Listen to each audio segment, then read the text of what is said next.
اکثر ملحدین حضرات ایک سوال کرتے ہیں اور اس کے جواب میں بڑا کنفیوز ہو رہا تھا. تو سوال یہ کہ اگر اللہ تعالیٰ رحمان ہے، عادل ہے، اور ہم سب کو اس چیز کا علم ہے، تو معصوم بچہ جو ہے اس کے اوپر جو قدرتی آفات آ رہی ہیں، ناانصافی ہو رہی ہے، ظلم ہے، تکلیف ہے، تو یہ سب اس کے لیے آزمائش کس طرح ہے؟ جی دیکھیے، اللہ تعالیٰ کا جو قانون آزمائش ہے اس کے اندر ایک چیز کو ہمیں سمجھنا چاہیے کہ اللہ نے انسان کو جب دنیا میں قوت ارادہ اختیار دے کر بھیجا اور اس کی فطرت میں خالق کے ہونے کا تصور اور شعور ودیت کیا، اس کے بعد خالق نے ایک حجاب اور ایک پردہ ہے جو اپنے سامنے رکھ لیا ہے کہ وہ براہ راست دنیا کے اندر مداخلت نہیں کرتا.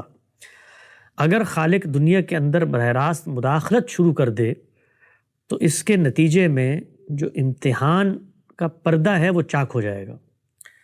اور امتحان تو ہے ہی یہ کہ تصور فطرت میں موجود ہے، نظائر اور شواہد آفاق اور انفس کے اندر موجود ہیں، یاد دہانی کے لیے انبیاء کی ہدایات پیچھے کھڑی ہیں، اور اس سب کے ساتھ اللہ تعالیٰ نے آپ کو ایک صاحب ارادہ اور صاحب قدرت مخلوق بنایا ہے، صاحب اختیار مخلوق بنایا ہے. اب آپ نے خود فیصلے کرنے ہیں.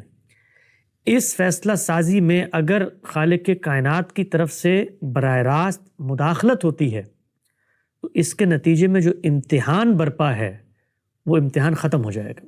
آپ خود سوچیں نا کہ اگر اللہ تعالیٰ یہ فیصلہ کر لیں کہ میں دنیا میں چند مواقعوں پر مداخلت کروں گا، اور مداخلت ظاہری بات ہے محسوس انداز میں ہوگی. مثال کے طور پہ ایک بچہ ہے، وہ چھت سے چھلانگ لگاتا ہے تو وہ مر سکتا ہے. اب بچے کو تو موت نہیں آنی چاہیے، تو اس کے لیے خدا کو محسوس اور براہ راست مداخلت کرنی پڑے گی. یا بچے پر بیماری نہیں آنی چاہیے، یا بچے پر آفات نہیں آنی چاہیے.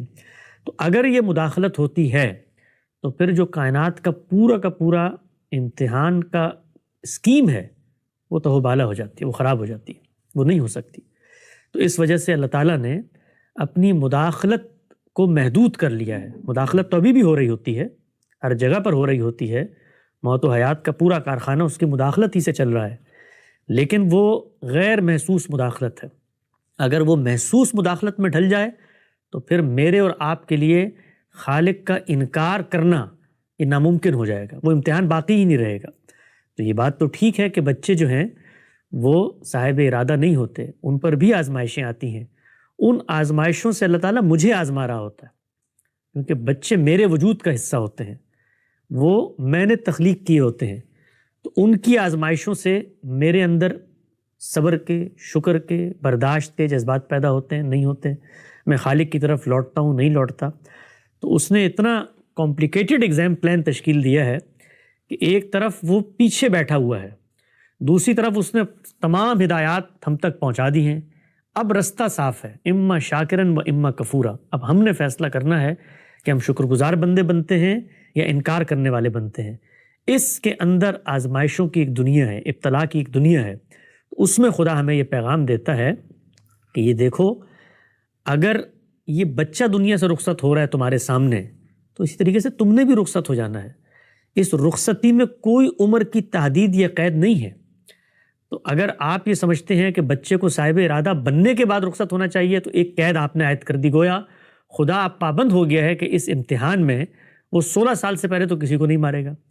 تو گویا 16 سال کے اندر آپ کے ذہن میں اگر کوئی سرکشی، کوئی تمرد، کوئی استکبار کے جذبات پیدا ہوتے ہیں تو آپ کو پتہ ہے کہ آپ کو تو موت نہیں آ سکتی. تو ہر جگہ پر آپ کو خدا کی اسکیم میں اس پردے کو اٹھانا پڑے گا.